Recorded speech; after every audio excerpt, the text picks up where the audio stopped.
When you're your own boss and you have to figure out how much money you're going to make each month, how you're going to pay the bills, how you're going to pay rent, any opportunity that comes in, any job offer, any request is always a potential to make more money because next month that request or that opportunity could be gone. That means that you're constantly worrying and thinking, am I doing too little? Should I look for more opportunities? Should I look for more people who I can offer my services to? It's a never-ending, exhausting way of living life. And I feel like it's super common in the times we're living in. People more and more are their own businesses, are their own bosses, have to be their own marketing team, have to be their own accountants. We're always on the job 24/7. And so when do we rest? This is the world that we're going to explore today. Christine, a soon-to-be not sorry teacher, comes with a question about rest, about finances, about how to find those moments, and about when to say no. I'm Mauricio Bruce, and this is The Real Question.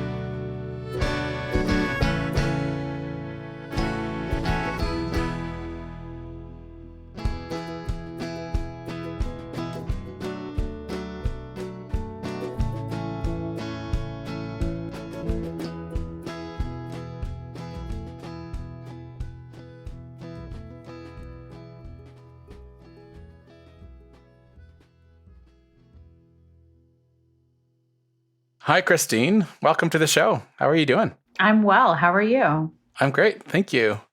I'm very excited to meet you, especially because I know that you are going to be teaching an upcoming class for Not Sorry. Yeah, I'm teaching a class this fall, and it's cookbook writing as memoir, which I think is going to be just an incredible experience for me, but also for all of the people who take the course. So I need to tell my stepmother to take this class. She's been writing a cookbook for the last 3 years. So this seems perfect. What kind of people should look forward to taking this class? Well, I think that's the great thing about this class is it really casts a wide net in terms of it's not just for someone who has maybe a professional chef background. Those people are absolutely welcome. But what I'm more interested in is sort of the intersection between food and family and memory and the ways in which we use food to connect, not just to other people, but to our own emotions. And I think that you could be someone who is just really passionate about food for sure, but you could also be writing the stories of your grandmother or a close friend or something that you want to create for your own children. I mean, that's really at the crux of why I started writing cookbooks. My first cookbook I wrote when my now 8-year-old daughters were about a year old, and I really put a lot of the recipes that I felt like were important to our story and a lot of our story in my first cookbook. So there's really a broad spectrum of people who I think could engage with this course. And that's part of what makes it really exciting for me is I'm going to get to hear all of those stories and connect with all of these people. That's beautiful.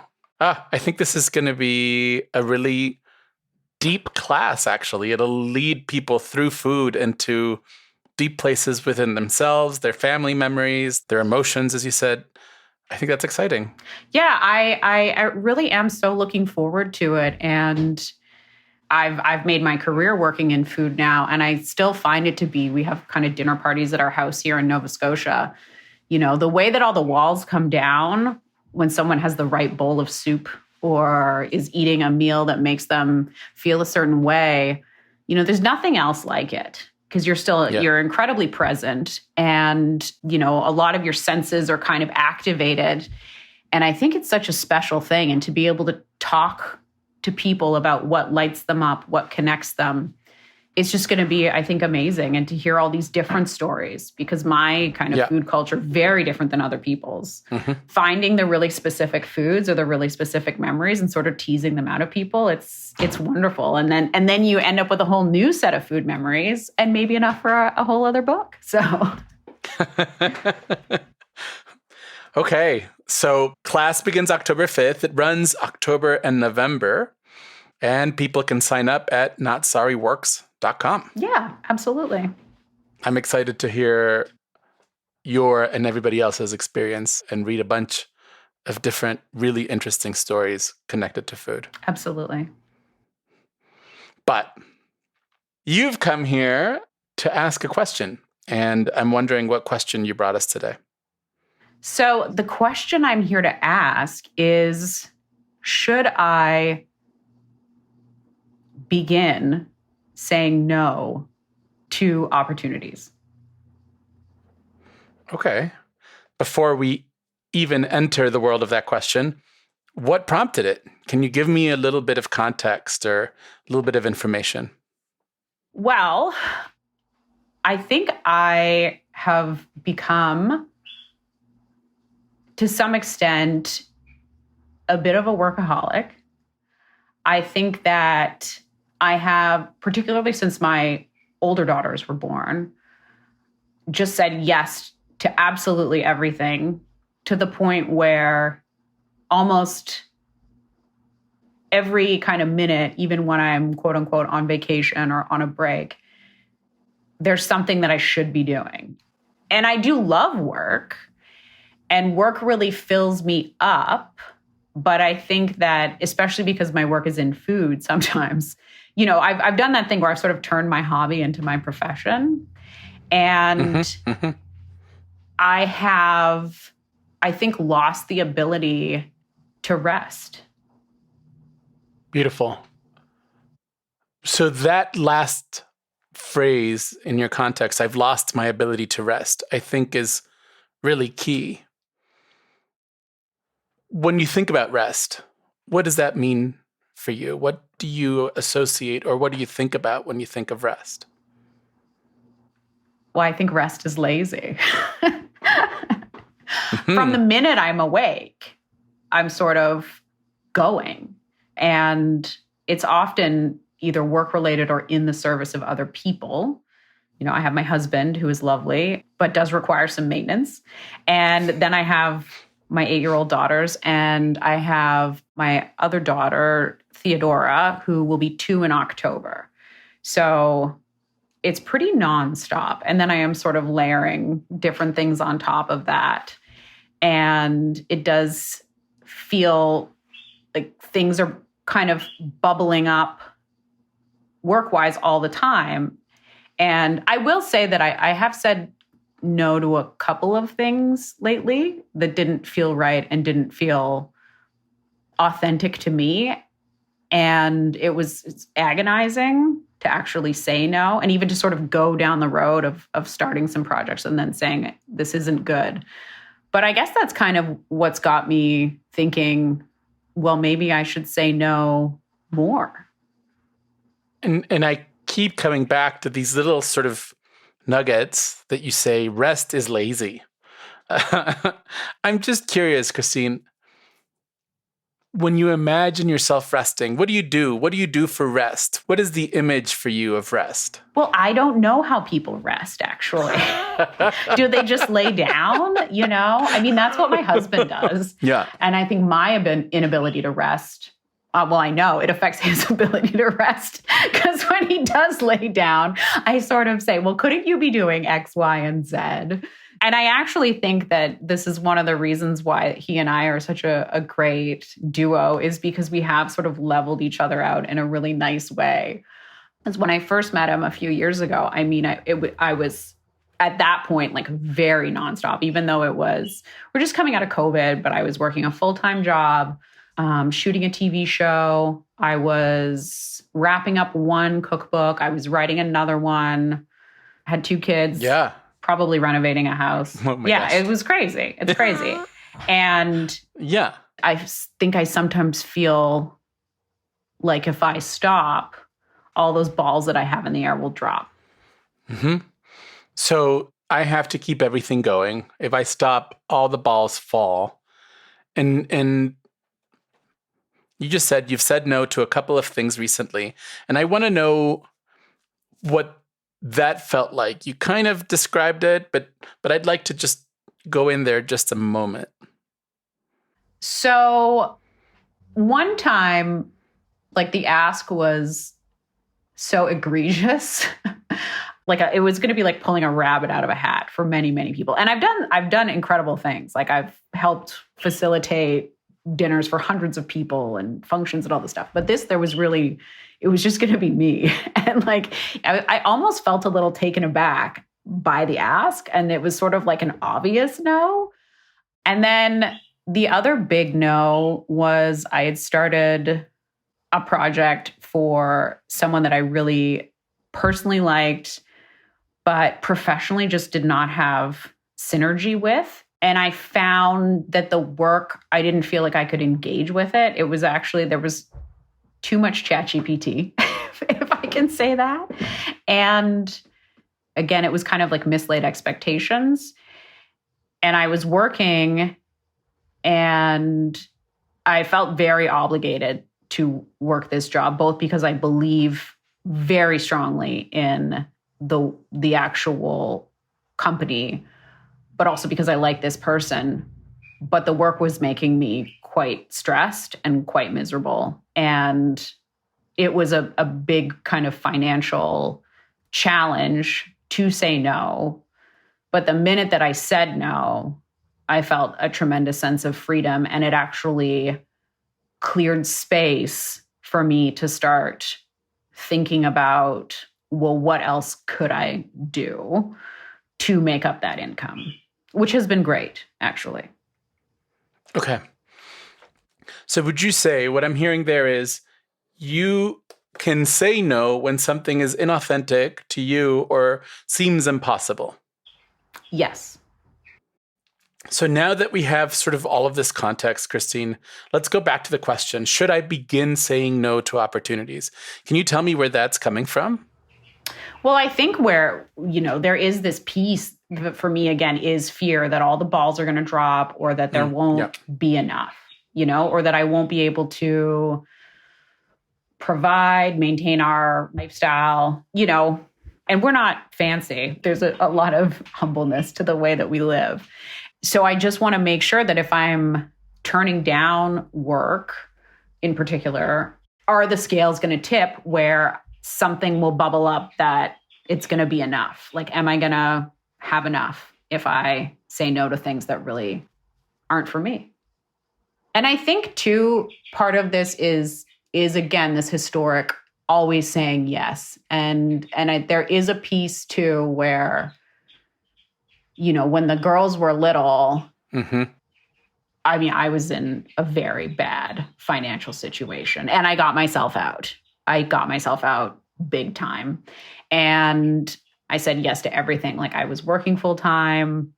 I was washing dishes on the weekends for like my friend's restaurant, X, Y, and Z. And I think there's a piece where I take a lot of pride in that too, that I'm like, well, I got myself out, I got myself out of that hole. And I really hang on to that. And I think it is something to be proud of. But I'm also like, maybe I need to let go of that a little bit. And maybe like that's something that I'm hanging on to, is I have to be perpetually busy because I want to just show that I'm doing great and everything's fine. And yeah. I love that story. And the question that comes from it, right? Like back then, you needed to say yes to everything in order to survive. For sure. Yeah. I mean, it was a really challenging time.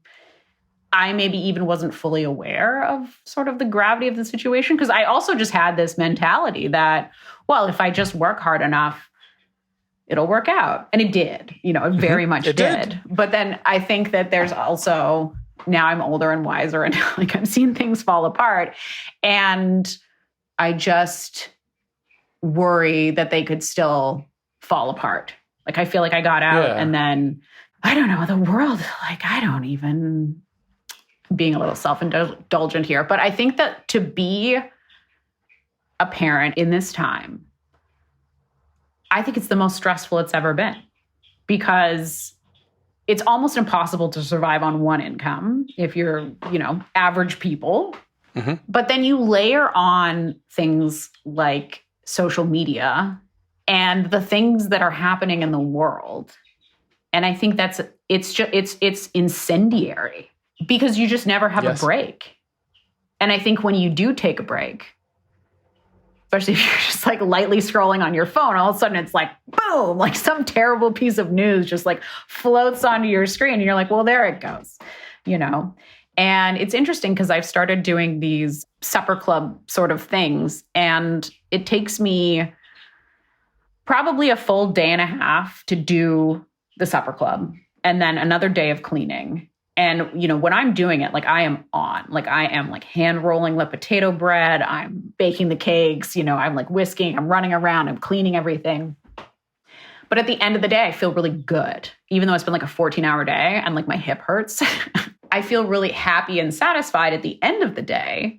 And I think that has a lot to do with just like completely not being available to the larger world. I don't think we were meant as human beings to be as connected as we are. Like, I want to be connected to like 8 people, you know, and like other people can come through. But I do feel like sometimes the pressure of everything is so much. And maybe the big thing I need to just take a break from is like, it's the world. Maybe it's not opportunities. Maybe it's just like putting my phone in a lockbox every once in a while. This is really interesting. And I'm not a mother, and I feel similar to you. Yeah. I'm an uncle, and I'm constantly worried for my nephews and nieces about the world, the way you're describing it. Yeah. I think there's an undercurrent too of like real fear. It's not totally tangible, and it shifts from day to day, right? There's something to be worried about every day, whether it's geopolitical, whether it's environmental, whether it's microplastics, you know? And Yes. I think if you look at the world historically, you know, people have lived through like incredible things, and people are resilient. And there's no peace where always being totally aware of what's going on. Like, I don't know if it's always helpful. Yeah. So I was thinking of something when you were talking about, you know, when you were a single parent and you had to say yes to everything. And now connecting a little bit to all of this, there are studies about the fight or flight response in humans. And when fight or flight gets activated, adrenaline and cortisol and all kinds of chemicals flood our body to help us either fight or fly, right? Yeah. A gazelle in the savannah sees an approaching cheetah, activates its fight or flight, and runs faster than it's ever run before and jumps across the river. And then it deactivates its fight or flight. It actually will shake a little bit to let those chemicals go.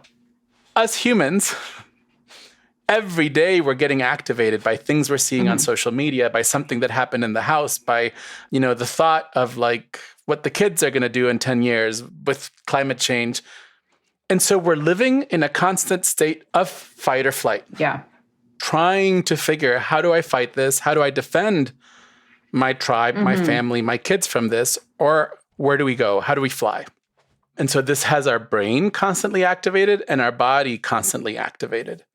Plus, I'm going to go back to your story of, I have to say yes to everything or we might not survive. Yeah. And you asked, I got to keep saying yes because I don't know when we might be back there again. Yeah, no. And you know what's interesting?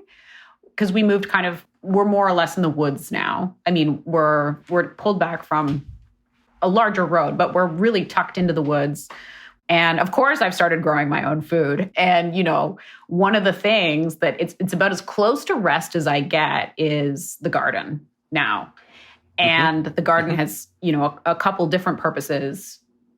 But one of the things that really makes me feel good is teaching my daughters how to grow food, which the like inner crazy in me is like, this is like a response to, I'm just like, I don't even know what's happening in the world. I don't know what it's going to look like in 10 years. I don't know what jobs will be available, but I sort of think, well, if they can grow their own food, they're going to be okay. That's right. let's just go back to your old story. If they can grow their own food, then they can survive. Yeah. I just am. Yeah, I think I definitely am constantly in the fight or flight, and figuring out how to channel that positively is very challenging. So maybe it's not as much about work, but it is. Yeah, I think I'm just overloaded. And I think it's not just you. I think most of us are. Yeah. When you're teaching the girls to grow their own food, can you describe a little bit about what you feel? Yeah, I think I feel like I'm doing something right. Mm-hmm. And we're going to be okay.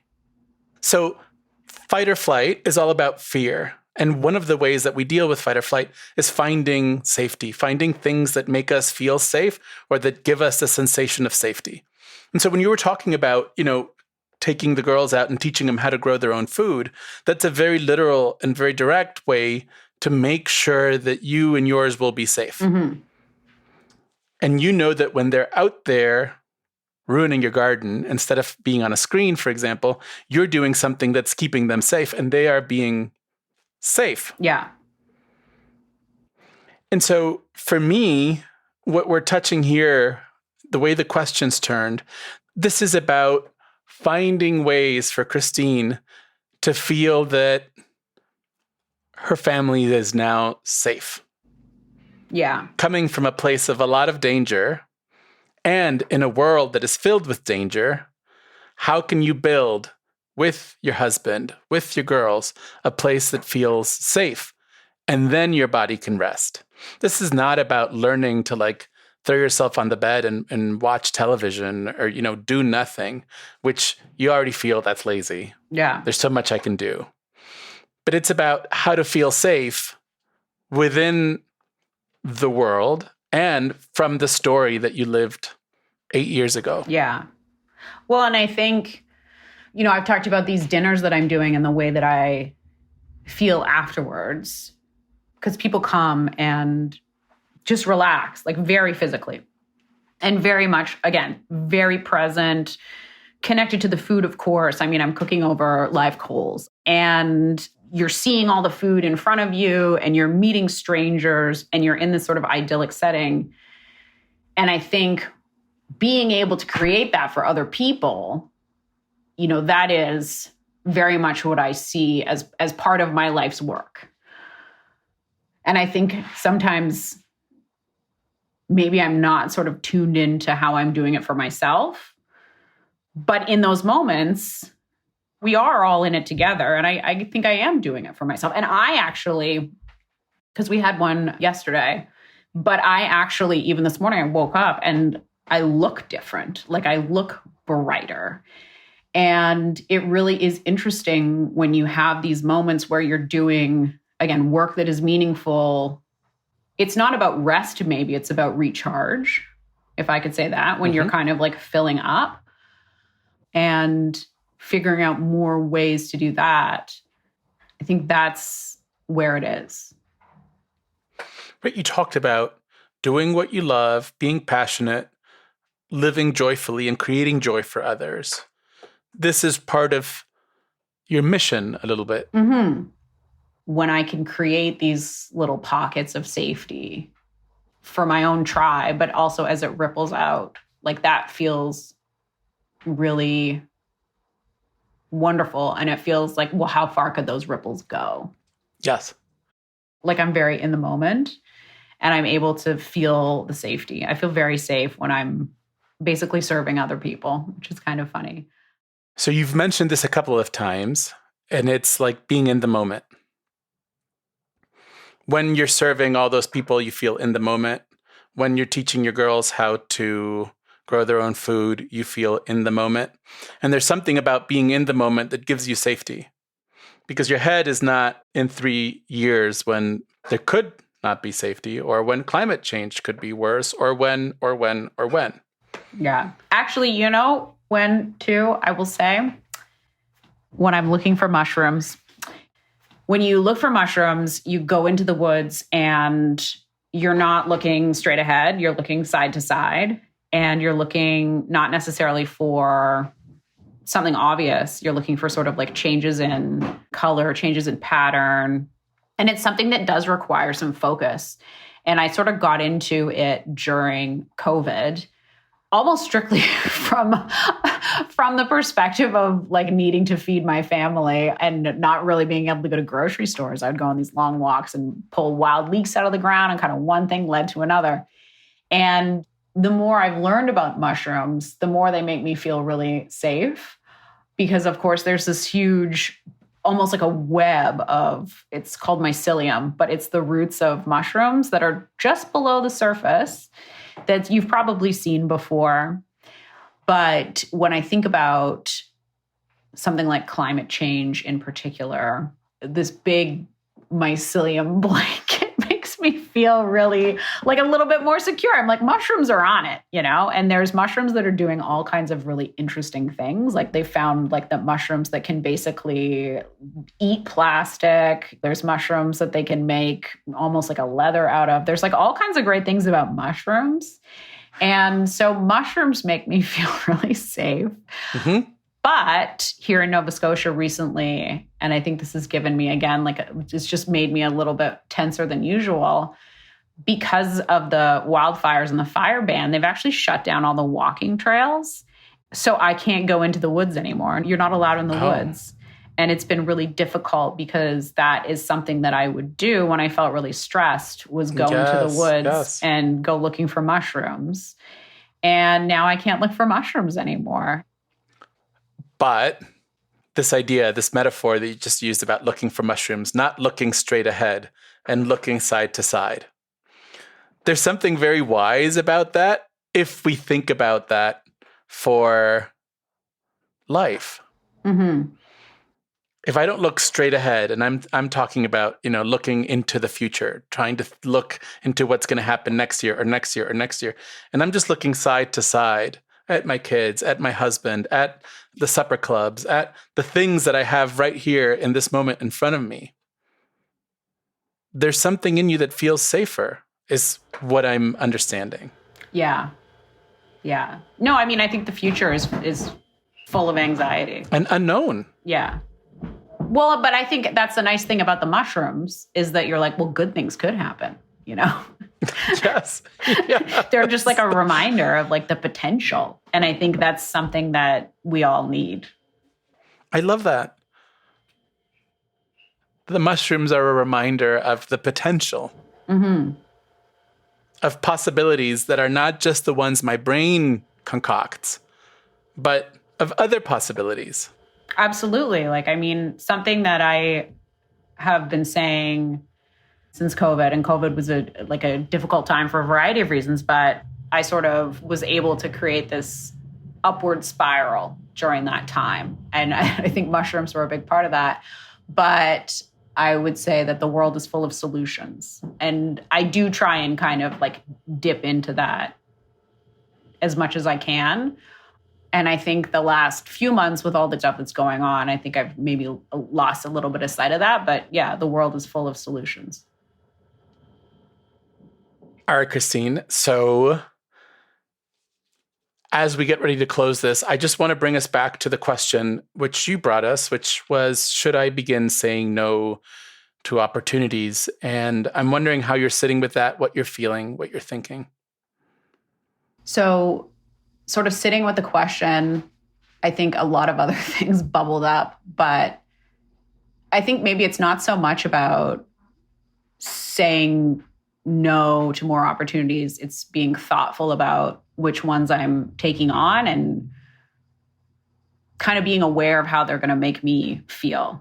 It actually reminds me a little bit of when my girls were in kindergarten. They had, you know, people who were like bucket fillers or bucket dippers. And I think I have to think about the opportunities a little bit like that. Like, is this going to fill me up and give me kind of more energy and more resilience, or is it going to deplete me? And I think thinking about opportunities in that way is really important. But even just putting that lens on a lot of different aspects of my life in general, and the ones that are the most depleting, sort of renegotiating what that looks like. That's right. It's about everything. It's about seeing, is this going to fill me up or is this going to deplete me? Not only the opportunities you're offered, but even the things you're doing. Like, is this scrolling through my phone going to fill me up or deplete me? Mm-hmm. Is this walk through the woods going to fill me up or deplete me? Is this job going to fill me up or deplete me? Yeah, and I think finding those solutions to when the things that do fill me up change or shift, you know, when the woods are closed, like what's the solution? Where do I find my mushrooms? You know, where are the mushrooms? That's what I should be asking. That's a beautiful metaphorical question for us to think. Yeah. When the woods are closed, where do I get my mushrooms? Thank you so much, Christine. Thank you for coming on the show. And I really look forward to hearing and seeing some of the results of your class, Cookbook Writing as a Memoir. Again, starts October 5th, runs October and November, and people can sign up at notsorryworks.com. Yeah. Thank you so much for having me. This was really a very lovely experience. This has been The Real Question. Our show is funded through our Patreon at patreon.com/realquestionpod. Another way you can support this show, and I'm going to pause here and ask you to support the show this way, is by leaving us a review on Apple Podcasts or wherever you're listening. Reviews are so good for other people to find the show and learn about what a great thing we do. You can also follow us on Instagram and Facebook at Real Question Pod. We are always looking for more guests. So go to our website, realquestionpod.com, and submit your question. I would love to talk to you on the air. We love to shout out our BFF tier patrons: Renee Underhill, Amanda Schramm, Christina Igu Brandon, and Jackson Paul Keeley. Thank you so much. We are a Not Sorry production. Our co-executive producers are Vanessa Zoltan and Ariana Nettleman. We are edited and produced by Ariana Nettleman. Music is by Nick Bowl, and we are distributed by Acast. Support for this show comes from the Fetzer Institute. Thank you, Christine, for joining us today. Thank you for giving us a recipe to find rest, to find safety, and to create the world we want to live in. I look forward to hearing what recipes your students come up with. And thanks as always to our wonderful team: Julia Argy, Nikki Zoltan, AJ Yaramas, Anissa Ahmed, Danny Langley, Courtney Brown, Casper Turkile, and Stephanie Paulsell. This has been The Real Question. Join us next week for another conversation.